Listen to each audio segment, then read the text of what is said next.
வணக்கம். என்னோட பேர் டாக்டர் ஜோவிதா மார்டின் டேனியல். நான் இன்னைக்கு டயபெட்டிஸ் அண்ட் கேன்சர் அதுக்குள்ளார உள்ள ரிலேஷன்ஷிப்பை பற்றி நான் பேச போகிறேன். டயபெட்டிஸ்க்கும் கேன்சருக்கும் என்ன சம்மந்தம் இருக்குது? டயபெட்டிஸ் வர எல்லா பேஷண்ட்ஸ்க்கும் கேன்சர் கண்டிப்பாக வருமா? வராமல் இருக்கிறதுக்கு என்ன செய்யணும்? டயபெட்டிஸ்னா என்ன, ப்ரீ டயபெட்டிஸ்னா என்ன, இதை பற்றிலாம் பேசுகிறதுக்கு தான் இன்றைக்கி நான் இந்த வீடியோவை பதிவிட்டிருக்கேன். டயபெட்டிஸ் அப்படிங்கிறது it's become a very common disease. இப்போ இந்தியாவில் எடுத்திங்கன்னா 144 கோடி மக்கள் இருக்கிறாங்க. 2019 கிட்டத்தட்ட 7.7 கோடியான மக்களுக்கு வந்து சுகர் டயக்னோஸ் பண்ணியிருக்காங்க. 2022 அதாவது 2 வருஷத்துக்கு முன்னாடி இந்த 7.7 crores வந்து 10 crores ஆயிடுச்சு. அது மட்டும் இல்லாமல் சுகர் பிளேட்டண்ட்டாக டயக்னோஸ் ஆகாமல் பார்டர்லைன் சுகர், பார்டர்லைன் டயபெட்டிஸில் உள்ள ப்ரீ டயபெட்டிக் பீப்புளோட ப்ரொபோர்ஷன் பார்த்தீங்கன்னா 13.6 crores. That is a huge number. 2045 எவ்வளோ கேசஸ் வருவாங்கன்னு எஸ்டிமேட் பண்ணப்போ கிட்டத்தட்ட இந்த 144 கோடி மக்கள் கணக்கில் 14.6 கோடி மக்களுக்கு சுகர் வரலாம் அப்படிங்கிற ஒரு தகவல் கொடுத்துருக்குறாங்க. அப்படின்னா என்ன மெயின் காசு, அதை முதல்ல நம்ம பார்த்தாகணும். இந்தியா பொறுத்த வரைக்கும் நம்ம வந்து major rice producer and consumer. நிறையா ரைஸ் ப்ரொடியூஸ் பண்ணுறோம், கன்சியூமும் பண்ணுறோம். அதே போல் தான் நிறைய கண்ட்ரிஸ் இருக்காங்க. இப்போ China, Japan, Myanmar, Philippines, Taiwan, இந்த மாதிரி நிறைய கண்ட்ரிஸ் இருக்காங்க. ஆனால் ஏன் இந்தியா மட்டும் கேபிட்டல் ஆஃப் டயபெட்டிஸ், மற்ற கண்ட்ரீஸில் அவங்களுக்கெல்லாம் டயபெட்டிஸ் வந்து அந்த அளவுக்கு இல்லை அப்படின்ற மெயின் ரீசன் பார்த்தீங்கன்னா நம்மளுடைய சாப்பாட்டு முறை. இந்தியாவில் போர்ஷன் சைஸ் அதிகம், அதாவது வயிறு முட்டை ஃபுல்லாக ரைஸ் சாப்பிட்ற பழக்கம் அதிகம் இந்தியன்ஸ்க்கு. ஸ்பெஷலி பார்த்தீங்கன்னா சவுத் இந்தியன்ஸ்க்கு. ஃபஸ்ட்டு சாம்பார் சாதம், ரசம் சாதம், தயிர் சாதம், சில பேர் பொடி சாதம், குழம்பு சாதம், இந்த மாதிரிலாம் வச்சு நிறைய ரைஸ் வயிறு முட்டை சாப்பிடுவாங்க. எங்கேயாவது ஊர்லலாம் போய் பார்த்தீங்கன்னா வில்லேஜஸில் இன்வைட் பண்ணி கொஞ்சம் ரைஸ் கம்மியாக சாப்பிட்டா, ஐயோ எங்கள் வீட்டில் நீங்கள் ஒழுங்காகவே சாப்பிடல அப்படின்னு சொல்லிடுவாங்க. ஸோ அப்படிப்பட்ட ஒரு கலாச்சாரம் இருக்குது நம்மளுக்கு. வேறஸ் வந்து மற்ற கண்ட்ரீஸில் பார்த்தீங்கன்னா small portion size, small frequent meals அப்படின்னா கொஞ்சம் கொஞ்சம் சாப்பிடுவாங்க. அது ஃப்ரீக்குவெண்ட்டாக சாப்பிடுவாங்க, ஒரு 5 மீல்ஸ் அந்த மாதிரி சாப்பிடுவாங்க. Chinese, Japanese. ஸோ அதனால அவங்களுக்கெல்லாம் சுகர் வந்து இல்லை, ப்ளஸ் அவங்க ஆக்டிவிட்டியும் அதிகம். இங்கே பார்த்தீங்கன்னா இப்போ எல்லாருமே டெஸ்க் பவுண்ட் ஜாப் ஆயிடுச்சு. Youngsters mainly, most of the people, men women எல்லாருக்குமே வந்து டெஸ்க் பவுண்ட் ஜாப், ரொம்ப மூவ்மெண்ட்டே கிடையாது, ஃபிசிக்கல் ஆக்டிவிட்டி ரொம்ப கிடையாது. So most of the times வந்து வாஷ்ரூம் போகிறதுக்கு கரெக்டாக டைமுக்கு சாப்பிட்றதுக்கே பிரச்சனையாக இருக்குது. ஸோ ரைஸ் குவான்டிட்டி அதிகம், அன்டைம்லி ஃபுட், காலையில் பிரேக்ஃபாஸ்ட்டை ஸ்கிப் பண்ணுறது, டைம் இல்லைன்னு சொல்லிட்டு அப்படியே சாப்பிட்டாலும் 10-11 மணிக்கு சாப்பிட்றது. இது யார்? ஈவன் ஹவுஸ் ஒய்ஃப்ஸ், வீட்டில் இருக்கிற பெரியவங்கலேருந்து நிறைய பேர் அப்படி செய்கிறாங்க. மத்தியானம் 2 மணிக்குள்ளார சாப்பிட வேண்டிய லஞ்சை people have it at 4 and 5, 4 மணி 5 மணிக்கு சாப்பிட்றாங்க. 8 மணிக்குள்ளார சாப்பிட வேண்டிய டின்னரை 10 மணிக்கு மேலே சாப்பிடுது. அதுவும் ஆர்டர் பண்ணி பிரியாணி, வயிறு முட்டை, நடுராத்திரியில் உட்காந்து சாப்பிட்றது. இது அன்டைம்லி ஃபுட். ப்ளஸ் ஏஜிங்கே வந்து it will increase the chance of diabetes development. அதாவது வயசு ஆக ஆக சுகர் வரக்கூடிய டெண்டன்சி அதிகமாகும். ப்ளஸ் பார்த்தீங்கன்னா ஃபேமிலி ஹிஸ்ட்ரி, அப்பா, தாத்தா, மாமா, அத்தைன்னு சொல்லி யாருக்கு சுகர் இருந்தாலும் நம்ம வந்து ஜாக்கிரதையாக இருக்கிறது ஒரு முக்கியமான ஒரு விஷயமா இருக்குது. இப்போ இருக்கிற ஸ்ட்ரெஸ் லெவல் வந்து ரொம்ப, அதனால கரெக்டான ஃபிசிக்கல் ஆக்டிவிட்டியும் இல்லை, ஸ்ட்ரெஸ் அதிகமாக இருக்கிறதுனால சுகர், பிளட் ப்ரெஷர் இன்க்ரீஸ், இதெல்லாம் வந்து ரொம்ப காமனான ஒரு ப்ராப்ளமாக நம்ம பார்க்குறோம். யங் பீப்புளில் வர ப்ரிவலன்ஸ் ஆஃப் சுகர் பார்த்தீங்கன்னா ஆல்மோஸ்ட் 10% மேலே யங் பீப்புளை வந்து பாதிக்கிறதுக்கு வாய்ப்பு இருக்குது.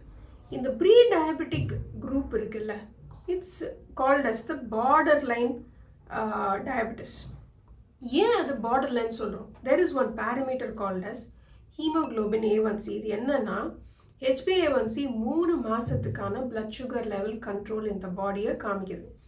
இப்போ இந்த லெவல் 5.6 வரைக்கும் நார்மல், 5.7லேருந்து 6.4 வரைக்கும் பார்டர் லைன் டயபெட்டிஸ்ன்னு சொல்லுவாங்க. அதாவது ஃபுல் ப்ளோன் டயபெட்டிஸ் இல்லை, அவங்களுக்கு மாத்திரையோ இன்சுலினோ எதுவும் தேவைப்படாது. ஆனால் அவங்களுக்கு ரிஸ்க் இருக்குது, சுகர் லெவல் இன்க்ரீஸ்டாக இருக்குன்னு அர்த்தம்.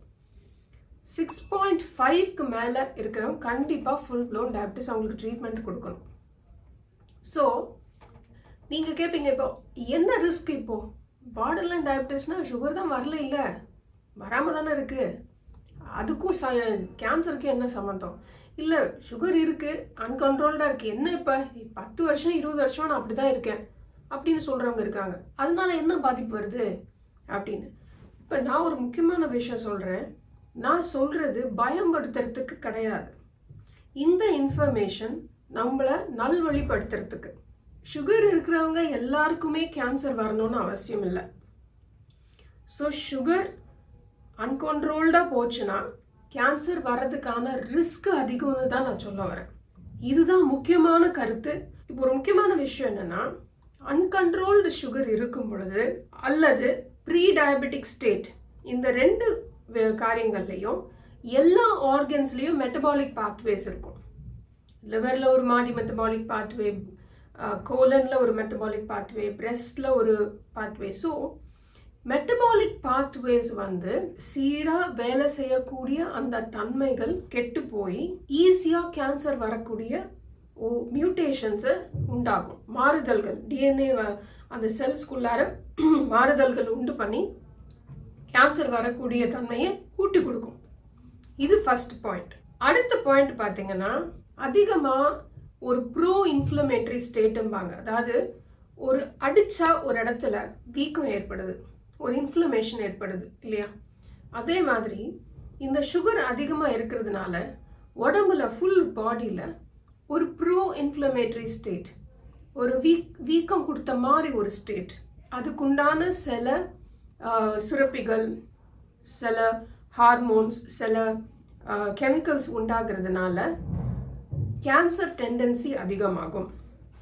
அடுத்தது, there will be increased amount of free radicals. Free radicals ஒரு சப்ஸ்டன்ஸ் இருக்குது, அதனால இன்ஃப்ளமேஷன் அண்ட் வந்து செல்ஸை பாதித்து அது கேன்சராக மாறக்கூடிய பாசிபிலிட்டி அதிகமாக இருக்குது. இப்போ நார்மலி சுகர் அதிகமாக ஆனிச்சுனாலும் ப்ரீ டயபெட்டிஸ் டைம்லேயோ என்ன பாதிப்புகள் உடம்புல ஆகும் அப்படின்னு பார்த்தீங்கன்னா, கண்ணில் ரெட்டினான்னு ஒரு பார்ட் இருக்குது பின்னாடி, அந்த ரெட்டினா பாதிக்கப்படும், நர்வ்ஸ் கையில் காலில் பாதிக்கப்படும், இன்ஃபெக்ஷன் ரேட் அதிகமாகும். எங்கே இன்ஃபெக்ஷன் வந்தாலும் அது வந்து சீக்கிரமாக ஹீல் ஆகிறதுக்கு, அந்த இன்ஃபெக்ஷன் போகிறதுக்கு லேட் ஆகும்.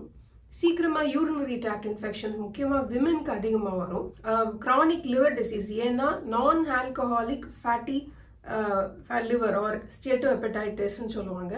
அதனால் சில லிவர் இஷ்யூஸ் வரும், விச் லேட்டர் வந்து இதே நாஷ்ங்கிற இந்த ப்ராப்ளம் வந்து கேன்சராக வரதுக்கும் வாய்ப்பு இருக்குது. Cardiovascular system, heart, blood vessels எல்லாம் பாதிப்படையும். ப்ளஸ் வந்து பிளட்ல உள்ள விஸ்காசிட்டி, அதாவது அந்த திக்னஸ், பிளட் திக்னஸ் வந்து அதிகமாகிறதுனால ஈஸியாக கிளாட்ஸ் உண்டாகி அந்த கிளாட்ஸ் ஹார்ட் அட்டாக் வரலாம், இல்லை ஸ்ட்ரோக் வரலாம், கிட்னிஸை பாதிக்கலாம். இதெல்லாம் தான் நார்மலாகவே ஒரு பர்சனுக்கு, கேன்சர் விட்டுருங்க, நார்மலாகவே ஒரு பர்சனுக்கு இந்த பாதிப்புகள் எல்லாம் வரும். இது மாதிரி பல விஷயங்கள் சேர்ந்து கேன்சர் டெண்டன்சியை இன்க்ரீஸ் பண்ணுறதுக்கான வாய்ப்பு இருக்குது. ஸோ ஃபைனலாக என்ன தான் சொல்கிறீங்க டாக்டர், டயபெட்டிக் பேஷண்ட்ஸும் கேன்சர் வரும்னு சொல்கிறீங்களா அப்படின்னு கேட்டால், இல்லை, அதை தான் நான் திரும்ப திரும்ப சொல்கிறேன். எல்லா பேஷண்ட்ஸ்க்கும் கேன்சர் வரும்னு சொல்லலை, ஆனால் வரக்கூடிய சான்சஸ் அதிகம்னு சொல்கிறேன். இப்போது அந்த HbA1c லெவல் 5.6 வரைக்கும் நார்மல் சொன்னேன் இல்லையா? அதே போல் அந்த 5.6ங்கிறது 5.7 ஆனிச்சுனாலே 1.3% இன்க்ரீஸ் ரிஸ்க் ஆஃப் கேன்சர். அதாவது 1.3 விழுக்காடு கேன்சருடைய தன்மை அதிகமாகிறதுக்கு வாய்ப்பு இருக்குது. சரி, இதுக்கு என்னதான் டாக்டர் சொல்யூஷன்? எனக்கு வந்து சுகர் 20 வருஷம் 30 வருஷம் ஆயிருக்கு, கண்ட்ரோல் ஆகலை அப்படின்னு கேட்பீங்க. Very good question. சுகர் இருக்கிறவங்க என்ன செய்யணும், என்ன எஃபர்ட் எடுக்கணும்னா, சுகரை கண்ட்ரோல் லெவலுக்கு கொண்டு வரணும். அது எப்படி செய்கிறது? ஒரு பிளேட் எடுத்துட்டிங்கன்னா பாதி plate full of vegetables and fruits இருக்கும், கால் பிளேட் வந்து ப்ரோட்டீன், கால் பிளேட் வந்து காம்ப்ளெக்ஸ் கார்போஹைட்ரேட்ஸ். காம்ப்ளெக்ஸ் கார்போஹைட்ரேட்ஸ்னால் என்னது அப்படின்னு பார்த்தீங்கன்னா, ஒயிட் ரைஸ் கிடையாது. அது என்னன்னு பார்த்தீங்கன்னா black rice, brown rice, oats, ragi, millets இந்த மாதிரி சாப்பிட்டாக்க சீக்கிரமாக வயிறு ஃபில் ஆகிடும், சேஷியேட் ஆகும், ரொம்ப நேரத்துக்கு அது வயிறு தாங்கும், கொஞ்சம் சாப்பிட்டா கூட வயிறு நிறைவாக இருக்கும், கிளைசிமிக் இண்டெக்ஸ் கண்ட்ரோல்டாக இருக்கும். நார்மலாக ஒரு பர்சன் எப்படி டாக்டர் நான் எனக்கு இதெல்லாம் சாப்பிட்டா ஒத்துக்கவே மாட்டேங்குது, எனக்கு பிடிக்க மாட்டேங்குது டாக்டர், நானும் ட்ரை பண்ணி பார்த்துட்டேன் அப்படின்னு சொல்கிறவங்க இருக்காங்க. இப்போ ஒரு நார்மல் பர்சன் எவ்வளோ ரைஸ் எடுத்துக்கலாம் அப்படின்னு பார்த்தீங்கன்னா, அரிசியில் 70 கிராம் விமனுக்கு அண்ட் 90 கிராம் ஃபார் ஜென்ஸ். அதாவது இந்த 100 கிராம் ஆலாக்கில் அதை விட கம்மியாக தான் வருது நார்மல் பர்சன் எடுக்க வேண்டிய ரைஸ். ஸோ அந்த சாப்பாட்டை நீங்கள் வடித்து நீங்கள் எடுக்கும் போது ஒரு டென்னிஸ் பால் அளவுக்கு தான் சாதம் வரும். அந்த டென்னிஸ் பால் அளவுக்கு மேலே சாப்பிடக்கூடாது. ஆனால் இங்கே நம்ம ஊரில் வயிறு முட்டி சாப்பிடுவாங்க. நல்ல மவுண்டனாக பெருசாக நிறைய போட்டு அதில் குழம்பு ஊற்றி ரசம் ஊற்றி அப்படி சாப்பிடுவாங்க. ஸோ அது டோட்டலி ராங். ஒரு டென்னிஸ் பால் அளவுக்கு இல்லை ஒரு ஆப்பிள் சைஸ் அளவுக்கு தான் சாப்பிடணும். இதை மனசில் வச்சுக்கிட்டோம்னாலே போதும். அப்போது சுகர் பேஷண்ட்ஸ் என்ன பண்ணுறது? அவங்களுக்கு சில பேர் இதெல்லாம் நான் மற்ற ஆப்ஷன்ஸ் எடுக்கவே மாட்டேன், காம்ப்ளெக்ஸ் கார்போஹைட்ரேட்ஸ் போகவே மாட்டேன் அப்படிங்கிறவங்க என்ன செய்கிறோம், சுகர் பேஷண்ட்ஸ்க்கு 30 கிராம்ஸ் ரைஸ் தான் எடுக்கணும். 30 கிராம்ஸ் ரைஸ்னால் அவங்களுக்கு அந்த 30 கிராம்ஸை வடித்தா இவ்வளோதான் கைக்குள்ளார வரும். ரொம்ப கம்மி ரைஸ் தான். ஆனால் பெஸ்ட்டு ஆப்ஷன்னு பார்த்தீங்கன்னா காம்ப்ளெக்ஸ் கார்போஹைட்ரேட்ஸ். ப்ரோட்டீனுக்கு வரும். 1 kg பாடி வெயிட்க்கு 1 கிராம் ப்ரோட்டீன் தேவை. ஸோ ஒரு பர்சன் 70 கிலோஸ் இருக்காங்கன்னா 70 கிராம்ஸ் தேவை. இப்போ வெஜிடேரியன்ஸாக இருந்தாங்கன்னா அவங்க என்ன செய்வாங்க, லெக்யூம்ஸ் அப்படின்னா என்னன்னா சோயாபீன்ஸு, பட்டாணி, வேர்க்கடலை, அப்புறம் பீன்ஸ் இதெல்லாம் இந்த லெக்யூம் வெரைட்டியில் வருது. ப்ளஸ் பல்சஸில் உங்களுக்கு நிறைய வெரைட்டிஸ் இருக்குது. என்னன்னா ட்ரையாக சின்னதாக இருக்கக்கூடிய அந்த கடலை, அந்த ராஜ்மா, அப்புறம் சிக்பீஸ், ட்ரை பீஸ் இதெல்லாம் வருது. அண்ட் லென்டில்ஸ்னால் ரொம்ப சின்னதாக இருக்கக்கூடிய பல்சஸ்.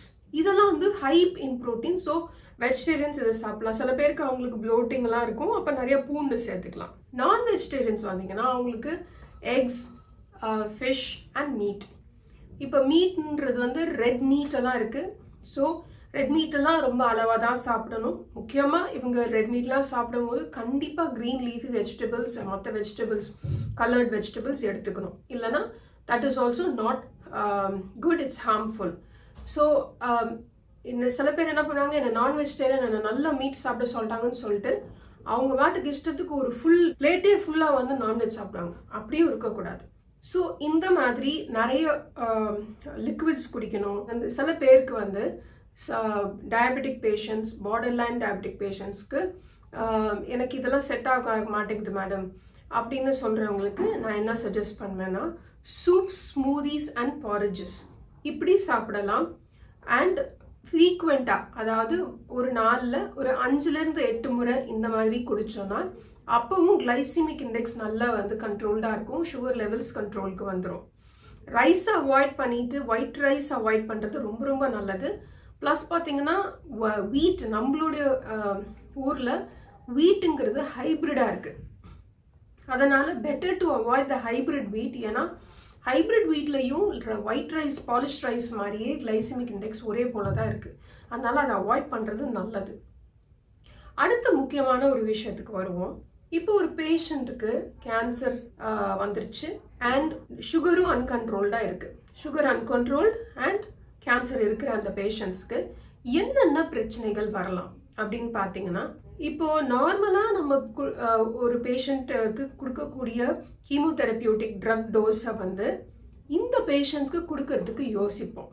ஏன்னா ஒன்று காம்ப்ளிகேஷன்ஸ் லைக் இன்ஃபெக்ஷன்ஸ் வரக்கூடாது, இவங்களால தாங்குவாங்களா தெரியாது. அடுத்தது பார்த்திங்கன்னா நிறைய இப்போ வின்கா ஆல்கலாய்ட்ஸ் அண்ட் டாக்ஸேன்ஸ்னு சில கீமோதெரபியூட்டிக் ஏஜென்ட்ஸ் இருக்குது. இதை யூஸ் பண்ணும்போது நரம்புகள் பாதிக்கும். இந்த பேஷண்ட்ஸ்க்கு சுகர் இருக்கிறதுனால ஏற்கனவே நரம்புகள் பாதிச்சிருக்கும், காது ஒழுங்காக கேட்காது, அப்போது பிளாட்டின் ட்ரக்ஸ் யூஸ் பண்ண முடியாது.